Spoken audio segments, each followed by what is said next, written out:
मुझे ये भी लगता है कि उनके पिताजी ने भी ऐसी एक गलती की थी जी। ये इस इंतजार में थे कि नीतीश कुमार ही अब मेरी राजनीति को उठा सकते हैं जी। कल तो आप कहते कि सम्राट चौधरी नहीं बनेंगे।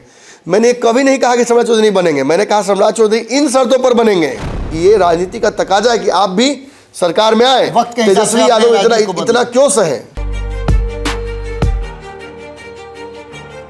नमस्कार, एक बार फिर से आपका बहुत बहुत स्वागत करते हैं, अभिनंदन करते हैं। और जब साथ में हम दोनों हैं तो इसका मतलब है कि विशेष पंचनामा है। ये विशेष पंचनामा ऐसी खेप है जो लगातार हम आपके सामने लाते जा रहे थे, अब उसका रिजल्ट आउट हो गया है।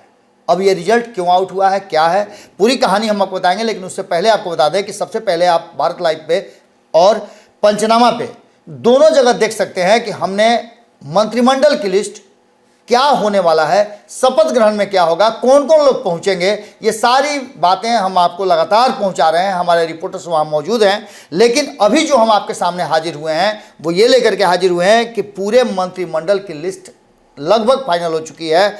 लेकिन इन सब के बाद इसमें जो स्थिति है वो ये है कि कहीं ना कहीं इस लिस्ट में भारतीय जनता पार्टी का सरेंडर सीधे नजर आ रहा है। तो वहीं कई ऐसे नाम हैं भारतीय जनता पार्टी के साथ साथ चिराग पासवान तक के नाम पर कैंची चल गई है नीतीश कुमार की। इसका मतलब है कि अभी भी मामला पूरी तरह से सुलझा नहीं है। ये साफ बता रहा है कि कहीं ना कहीं डोमिनेट दोनों तरफ से किया जा रहा है, कभी नीतीश कुमार तो कभी भारतीय जनता पार्टी। कौन कितना एक स्टेप ऊपर होता है, नीचे होता है, ये देखना अभी दिलचस्प होगा। इस पूरे विषय पर बात करने के लिए हम नमन जी से कहेंगे कि इस पर विचार रखिए और बताइए कि आखिर इस मंत्रिमंडल के गठन में क्या कुछ नजर आ रहा है आपको और इसमें कैंची कैसे के चली है। देखिए, सबसे पहले मैं पावर गेम समझा देता हूँ कि पावर गेम इसमें हुआ क्या है। जहाँ नीतीश कुमार मुख्यमंत्री खुद शपथ लेंगे, ये जदयू का पावर गेम है और नीतीश का पावर गेम है कि मैं कॉम्प्रोमाइज़ नहीं कर रहा हूँ।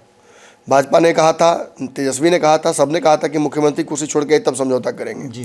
तो एक बड़ा नेगोशिएशन की डील के तहत सामने वाले को झुकाने का एक टेक्निक जो आज इख्तियार किया नीतीश कुमार ने पुनः, ये दर्शाता है कि बिहार में बड़ा भाई ना तेजस्वी, ना लालू, ना भाजपा, ना अमित शाह।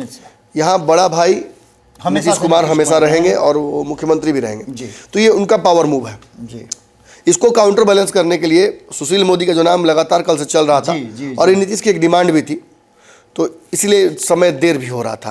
भाजपा आपको मुख्यमंत्री मान ले, वो एक इंस्टेंट फैसला हो सकता है भाजपा का, लेकिन आपके कहने पर वो मंत्री और मुख्यमंत्री बनाए, उप मुख्यमंत्री बनाए, ये संभव कैसे। फिर तो पूरी तरीके से ये कागज पर हमारे से विश्लेषक इसको धज्जियां उड़ाते भाजपा की। हालांकि अभी हम छोड़ेंगे नहीं, लेकिन आज भर माफ है सब, पहले हो तो जाए।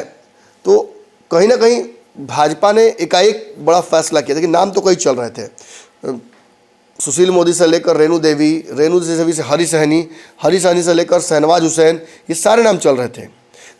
सच पूछिए तो देखिए, बहुत सारे लोग बोलते हैं अरे आप कल कुछ और नाम ले रहे थे, कल तो आप कहते कि सम्राट चौधरी नहीं बनेंगे। मैंने कभी नहीं कहा कि सम्राट चौधरी नहीं बनेंगे, मैंने कहा सम्राट चौधरी इन शर्तों पर बनेंगे। जी, हमारे आपके बीच में नमन जी बातचीत हो रही थी, बाबा मैंने साफ कहा, मेरी बात पर समझाने दीजिए दर्शकों को। कुछ लोगों को बिल्कुल ही उनके पास दिमाग नहीं होता, समझ में नहीं आता है कोई चीज़।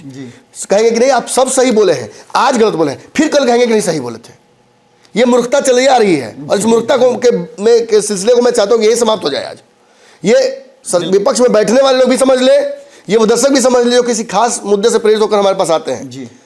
मैंने पावर मूव की बात की, आपको पावर मूव समझे में नहीं आ रहा है। मैं पावर ब्रोकर की बात करता हूँ, आपको समझे में नहीं आता है।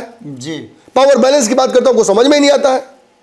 समझिए, जाकर डिक्शनरी में देखिए, गूगल कीजिए, गूगल पर खजाना भी खोजिएगा, बढ़िया चीज भी खोजिए। जी बिल्कुल।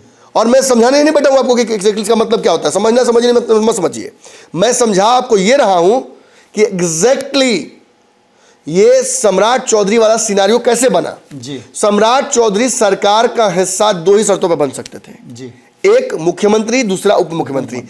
अगर आप मंत्री बनाते तो ये नहीं बनते, एक्सेप्टेबल नहीं था उनको, और ये एक्सेप्टेबल उनको भी नहीं होता, ये भाजपा को एक्सेप्टेबल नहीं होता। नीतीश यही चाहते थे कि हो, लेकिन ऐसा नहीं किया गया और सम्राट चौधरी को ऊपर खींचा गया। और सम्राट चौधरी जब मुख्यमंत्री उप मुख्यमंत्री कुर्सी पर जाएंगे तो इससे नेचुरल जो लड़ाई कॉन्फ्लिक्ट भाजपा और जदयू का है, नीतीश और भाजपा का है, वो समाप्त होगा। इसीलिए पावर मूव किया गया, गाड़ी के अगली सीट पर बिठाकर नीतीश कुमार लेके आए सम्राट चौधरी को, बाकी लोग को भी ला सकते थे। बिल्कुल बिल्कुल बिल्कुल। सुशील मोदी की याद आज क्यों नहीं आई? फिर सरकार गिरा जाएंगे तो ये कहेंगे कि सुशील मोदी रहते तो बात अलग थी, जी, ये बोलेंगे वो। तो भाजपा ने भी अपनी तरफ से एक पावर मूव ये किया, दूसरा पावर मूव उन्होंने विजय सिन्हा को लाकर किया। ये दोनों व्यक्ति नीतीश कुमार के नाक में दम करने के लिए जाने जाते हैं। जी, आज कोई विशेष सुरकाब के पर नहीं लगे हुए इन दोनों में, भाजपा पकड़ के लाई है दोनों को। और अगर भाजपा दोनों को दे रही है पद, ट्रैक रिकॉर्ड के हिसाब से, बिल्कुल ट्रैक रिकॉर्ड के हिसाब से, रिसेंट ट्रैक रिकॉर्ड, इनका जो इनकाउंटर हिस्ट्री रहा है जी, उसके आधार पर दोनों को मिला है, तो ये भाजपा का पावर मूव था। अब इसमें जो मंत्रिमंडल का पूरा स्वरूप है उसको समझिए। दो चूंकि डिप्टी सीएम हो गए भाजपा के, तो भाजपा की तरफ से जो नाम आया है मंत्रिमंडल में वो केवल एक ही नाम आया है, चंद्रवंशी का, ईबीसी का, प्रेम कुमार का। प्रेम कुमार जो पिछले समाज से आते हैं उनको ये मौका दिया गया। 7-8 बार जीत करके भी आए 7 बार जीते हैं, और पूर्व में एक बार सीएम कैंडिडेट भी थे भाजपा के घोषित थे, और आवास अभी तक नहीं छोड़े, आवास नहीं छोड़े थे, और नीतीश के बहुत करीबी में से है। पहले भी नीतीश कुमार इनको और अश्विनी चौबे को मंत्री बना चुके हैं, और सच पूछिए तो ये इंतजार ही में थे। इनके पुत्र की शादी भी कुछ दिन पहले हुई है, ये इस इंतजार में थे कि नीतीश कुमार ही अब मेरी राजनीति को उठा सकते हैं। जी। और पुनः नीतीश के आने से इनका एक फायदा हुआ, लेकिन सामाजिक समीकरण में देखा गया सुमित सिंह के मामले वो नजरिए है, उनको भी मंत्री बनाया जा रहा है, वो भी एक सामाजिक समीकरण देखकर बनाया जा रहा है। नीतीश भी राजपूत समाज को चाहते हैं कि वो उनके साथ सटा रहे। जी। उसके अलावा और प्लस वो अशोक चौधरी के थोड़ा सा करीब है, तो वो भी एक मामला उसमें बनता है। इसके अलावा आप देखिएगा श्रवण कुमार को लाया गया है। श्रवण कुमार उस लवकुश समीकरण को साधने के लिए इसमें लाए गए हैं, जिसका नीतीश कुमार हमेशा से पक्षधर हैं, और उनके करीबी भी है नीतीश कुमार। विजेंद्र यादव को लाया गया है।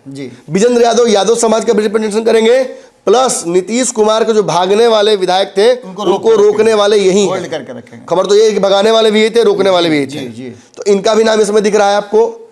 इसके अलावा इसमें विजय चौधरी का नाम है। विजय चौधरी के बिना आपको पता है, विजय चौधरी के बिना नीतीश कुमार मूव नहीं करेंगे। एक आदमी उनको चाहिए कि भाई अब बोलेंगे तो खराब लगेगा, कोई सदन में मैंने अगल बगल कहीं कुछ देना ही है तो कागज पत्र बैग उग तो किसको देंगे? सही बात। एक तो रखेंगे ना अपना आदमी। और किसका नाम है बाबा? उसका संतोष कुमार सुमन का नाम है। संतोष, देखिए संतोष मांझी का नाम तो लगभग तय था, आगे चल के मांझी को एक और मंत्रिमंडल मिलेगा ही मिलेगा, वो भी तय है।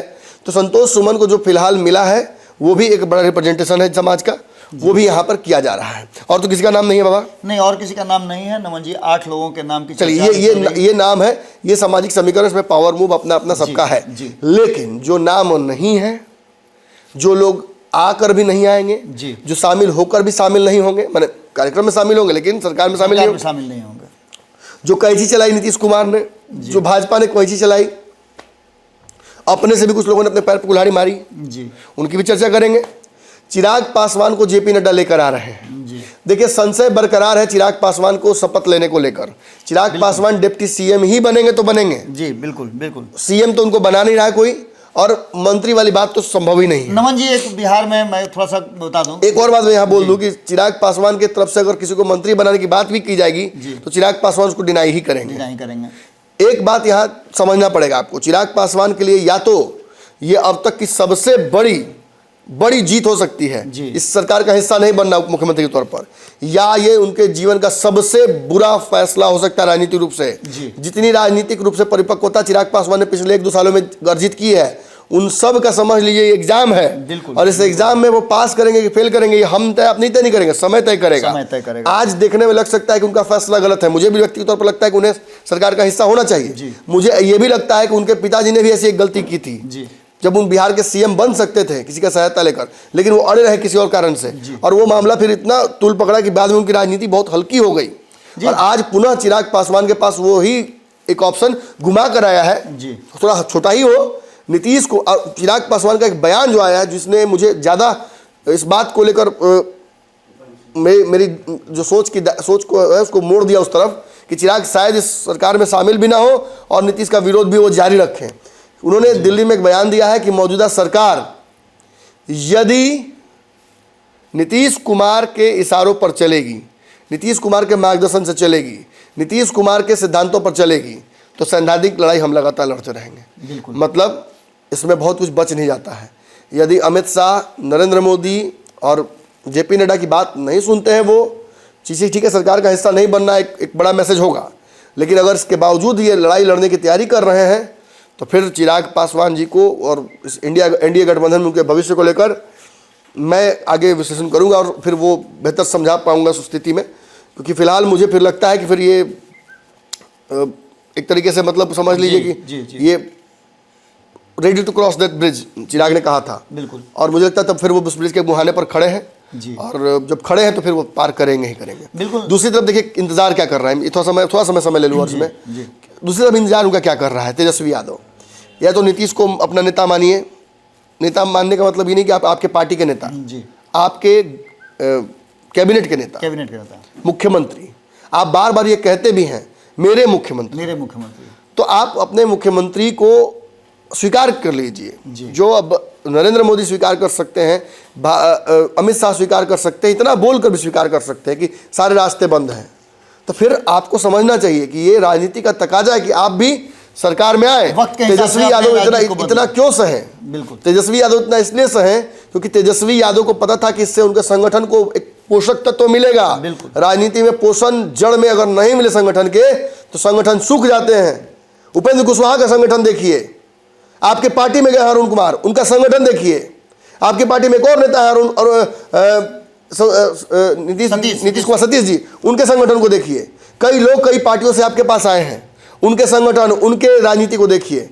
अगर जड़ में पोषक तत्व राजनीतिक में नहीं आता है किसी पार्टी के, तो वो पार्टी लहलहा नहीं सकती है। खैर, लंबा संघर्ष अगर चुनना है तो तेजस्वी यादव भी आपके साथ संघर्ष करने के लिए ही है। और दूसरी तरफ आप जाने का मतलब कि चूंकि गठबंधनों का दौर है, तो अगर दूसरी तरफ आप जाते हैं तो वहां भी इंतजार आपको एक ऐसा बड़ा ताकत कर रहा है जिसके अधीन ही आपको जाना पड़ेगा। बराबर में तो आप वहां भी नहीं जा सकते। चलिए नमन जी, ये जितने भी बातें आपने कही उसमें दो सवाल मेरे मन में आता है कि बिहार दो बातों के लिए बड़ा मशहूर है। पहला ये कि बिहार में जब शादी ब्याह का मौसम होता है तो अंतिम समय दूल्हा बदल जाता है। कहीं ऐसा तो नहीं कि चिराग पासवान वही दूल्हा हो जिनको लेकर के आ रहे हों? नहीं, ये अब संभव नहीं है। संभव नहीं लगता है, ये संभव नहीं है बाबा। ये जेपी नड्डा अगर लेके आ रहे हैं, अमित शाह भी ने भी प्रयास किया, समझाने की कोशिश यही हो रही थी। देखिए, बाकी सभी लोगों से कहीं ज़्यादा इज्जत चिराग पासवान को दिया भी जा रहा है। बिल्कुल। उपेंद्र कुशवाहा को जाकर समझाते हैं नित्यानंद राय, फिर साधने जाते हैं। जीतन राम मांझी को तो फोने पर साधा जाता है। तो इसका सीधा मतलब ये माना जाए कि जो 8 लोगों की शपथ ग्रहण होनी है, उसमें से जो संख्या बल है उसमें से 3 इधर और 3 उधर, 6। हाँ, जो भाजपा की तरफ से नाम काटे गए हैं वो भी चौंकाने वाले हैं। बिल्कुल। मंगल पांडे का इसमें नाम लगभग तय था। मंगल पांडे है, नितिन नवीन है, नंदकिशोर यादव है, इन सारे लोगों के नाम अभी रखे गए हैं। इनमें से कुछ लोग, कुछ किसी एक की लॉटरी तो विधानसभा अध्यक्ष के तौर पर भी लग सकती है। जी, वो भी एक बड़ा सवाल है। और दूसरी तरफ विधान परिषद के अध्यक्ष तो मुझे लगता है वो बदलेंगे नहीं। एक और इम्पोर्टेंट बात नमन जी, इसके बाद हम समाप्त करेंगे। क्या आपको लगता है कि जो कोटा जो था मंत्रिमंडल का आरजेडी के पास, जो भारतीय जनता पार्टी से छूट करके मिला था जब 2022 में नीतीश कुमार उधर शिफ्ट हुए थे, तो वही सीटें दे दी गई थी, वही मंत्रालय दे दिया गया था आरजेडी को, क्या वही मंत्रालय फिर से वापस होगा या कुछ मंत्रालय में फेरबदल भी होगा? नहीं, भाजपा बेहतर मंत्रालय खोजेगी जी। मुझे लगता है कि कल से परसों से मैं कह रहा हूँ कि स्वास्थ्य, मुझे लगता है कि शायद सम्राट चौधरी के पास हो। स्वास्थ्य हो तो स्वास्थ्य तो ऑलरेडी उनके पास, उनके कोटे में आ ही रहा है ना जी। क्योंकि आरजेडी वाले मंत्रालय की मैं बात कर रहा हूँ। इसमें सबसे मुख्य बात जो है ना वो ये है, आरजेडी था उनके पास ना, आरजेडी के पास ही स्वास्थ्य था ना। हाँ, स्वास्थ्य उन्हीं के पास जाएगा। आरजेडी के पास भी था और पहले बीजेपी के पास भी था। तो स्वास्थ्य उन्हीं के पास जाएगा। स्वास्थ्य उन्हीं के पास जाएगा। शिक्षा वो अपने पास रखेंगे। शिक्षा मुझे लगता है कि नीतीश कुमार अपने पास रखेंगे, क्योंकि के पाठक वाला एक मामला है जी, वो सामंजस्य बन नहीं पा रहा है। हो सकता है कि आगे चलकर अशोक चौधरी को फिर से जिम्मेवारी उसकी दे दी जाए। जी।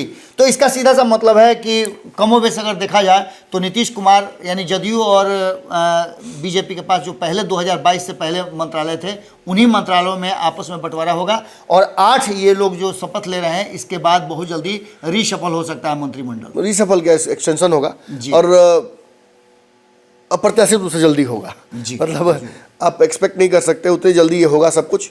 मांझी को भी साधना है, एक मंत्रिमंडल से मांझी सधेंगे नहीं। और फिर देखिए, सरकार तो आप ओथ ले लेगी जी। 19 विधायक वहाँ बैठ गए कांग्रेस के एक जगह। नमन जी, एक और बड़ी बात सामने आ रही है जिसकी चर्चा हम लोग आगे करेंगे, लेकिन थोड़ा सा लेआउट मैं दे दूं कि इसी जून के महीने में जैसे ही लोकसभा का चुनाव खत्म होगा तो 12 से ज़्यादा जो सीट हैं वो एमएलसी के खाली हो रहे हैं। जी। उसको लेकर के भी बहुत सारी बातें चल रही हैं। तो चलिए, अभी के लिए इतना ही। इस विशेष पंचनामा में हमने कोशिश किया आपको वो जानकारी देने की जो अब तक पब्लिक डोमेन में नहीं आई है। अब इसके आगे जो भी कहानियां होंगी वो हम आपको बताते रहेंगे। ऐसे ही पंचनामा और विशेष पंचनामा जारी रहेगा। बहुत बहुत धन्यवाद, नमस्कार।